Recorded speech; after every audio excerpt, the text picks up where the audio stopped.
I saw a remarkable attempted learning exchange on public transit a couple of days ago.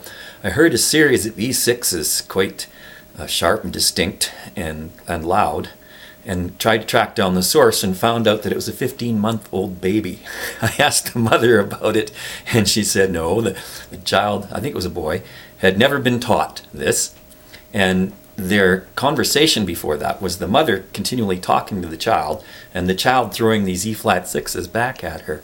So I could imagine the child thinking, come on, Mom, you can learn to sing. Here, it's easy. Here, just do this. And the mother trying to do the standard technique, which is continually talking to your child to teach it how to speak.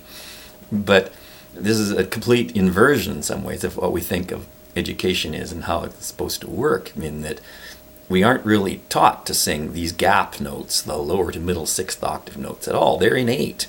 At least they're not taught by anyone outside. It's a child's first attempt to communicate, and this child learned to sing before learning to talk. Okay? This is not some godlike thing. It's not a big talent.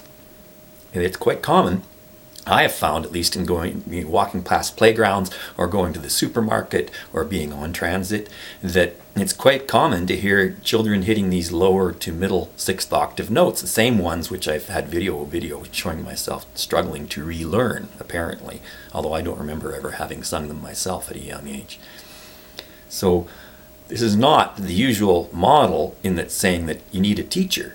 The teacher is what screwed you up more than likely. It's what made you lose those notes, because the more people have exposure to the educational system, the fewer their numbers are who can hit these notes.